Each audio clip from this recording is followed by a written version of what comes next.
What's up, guys? Mike the Cop. And if you have applied or already have your concealed pistol license or permit or whatever they call it in your state, then I'm assuming you're not like this guy.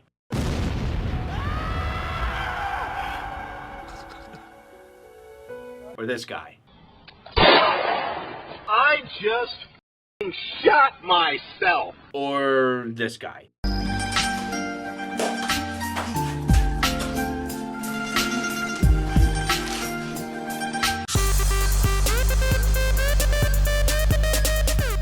The top video that I have ever had on my channel was reacting to the police when carrying a concealed pistol. So make sure you check that out. Link will be in the description and info card. So check that out after this video. People seem to have an interest in this topic, and I have a personal interest in this topic. Even before I was a police officer, I did exercise my Second Amendment right and carried a concealed pistol. So I wanted to talk about some of the things that are common mistakes that we make as concealed carriers, and I see it over and over and over again. I'm going to talk about that in one sentence and break it down into 3 parts. But there's a couple of really obvious ones that I want to make sure that you don't make. That's this. Is this where the concealed carriers hang out? Not that I'm carrying. The point of an exterior holster is for exterior carry and to be exposed. Don't be that guy who's carrying concealed but making it super obvious. It's impractical, it defeats the purpose, and it's douchey. Another thing that should be obvious but isn't to many, make sure if you have your concealed pistol license, you carry your pistol whenever and wherever you can. Giving the illusion that you have a gun, which of course we both know you don't. So don't be a mall cop, because you don't want to find yourself in a position where you really wish you would have had that firearm. Obviously, the likelihood of ever actually having to use it is small, but that's what you have it for, and you train for, is when that moment comes, you're ready. Now, on to the meat and potatoes. 1 sentence, 3 parts. You don't train enough under stress from various positions. When you get your concealed pistol license, you have to go through that minimum course in order to get it. That involves classroom stuff, and it involves a very small amount of range time. So don't just train the minimum amount. That is a huge weakness in concealed carriers, because you get it and then you feel, oh great, now I've exercised my Second Amendment right. I want to protect myself, I want to protect others in the event that it comes down to that. And so you carry around this pistol that you barely have ever become familiar with, barely ever trained with. That's irresponsible for yourself, and it's irresponsible for those around you.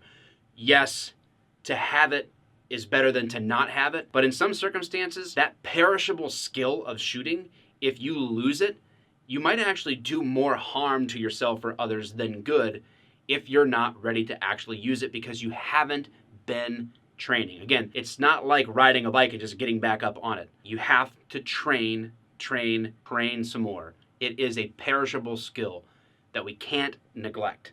You don't train under stress, okay? Standing in front of a target and plinking that target from 5 yards away, 7 yards away, 100 yards away doesn't really matter if all you're doing is taking aim and putting a round on paper. There is value to that. The value comes in terms of just reviewing and reinforcing the mechanics, the basics of shooting a firearm. And that has value. But when it comes to real world application, you have to put stress on your body. When your heart rate goes from normal to double normal to beyond double normal, you begin to change your perceptions, the way that your senses take in information, audio, visual, and even tactile abilities. Your actual abilities to operate things change. Fine motor skills disappear at high heart rates under stress. So you're going to have an adrenaline dump, and you're going to have that elevated heart rate that you're going to have to deal with. And if you don't ever put yourself in situations where maybe there's stressful things going on around, whether it's live fire or without putting your body under some type of stress, well, then you're not going to know what that's like until you're in the moment. So if you can train for that and prepare your body for that, then you'll be more accustomed to it should you have to actually engage someone with your firearm. I was very fortunate in the police academy that we did do training under stress. And then in my first job as a police officer, we had to qualify again, even after the academy, to carry handgun, shotgun, and patrol rifle. And so we were there at the range for 3 days, qualifying for all those firearms. And I didn't expect this, but before we ever started shooting, the range master says, hey, I want you to go outside, and he kind of gives us this course. I want you to sprint down here, sprint back. I want you to do 25 push-ups. And then we did some like 8-count bodybuilders, and we did some jumping jacks. We worked up a sweat. We did like this workout, and then they're like, all right, go in here with your handgun.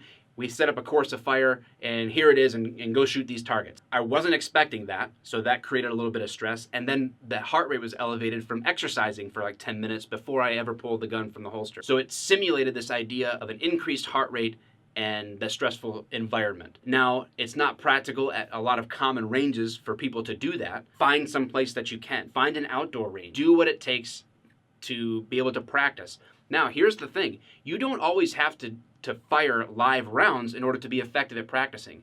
Maybe it's just drop down and do 20 push-ups, stand up and do 10 draws from the holster and dry fire.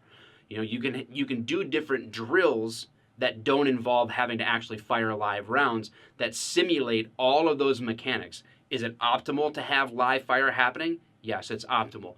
But obviously money can be a problem, location can be a problem. So adapt and overcome and do what you can do. Now the last one is shooting from various positions. It's not something that a lot of people take into consideration. What kind of holster do you have and where do you place it? All right, I got my secondary pistol that I carry at work and the one that I carry most often off duty as well, Glock 42.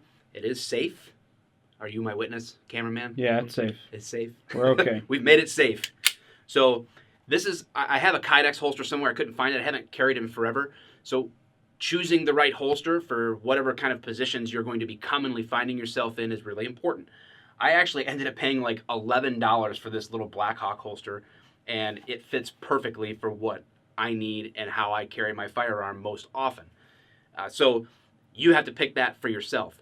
But one thing that we don't think about is what happens if I get knocked down? Have you practiced shooting from the ground? What happens if you're sitting in your car, but you carry the gun on your back right hip and you're right-handed and you're stuck in the console the moment you need to pull that gun out? What is this, Mr. Bad Guy? A carjacking? Okay.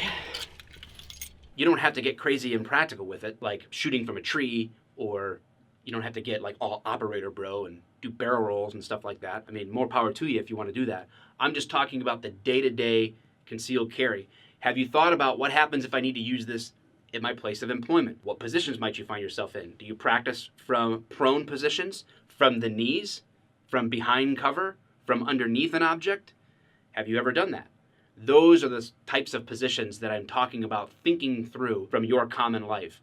When you walk around your place of worship, or you're just out with your family at a restaurant, think through some of the scenarios and the positions that you might find yourself in, and then when you get a chance, go back with the firearm and actually practice from those types of positions. So you don't train often enough under stress from different positions. That's the one sentence, 3 parts. Those are all correctable things that we can work on regardless of our budget, regardless of our current abilities. We can all improve from wherever we're at by following that and not making those mistakes. Good day.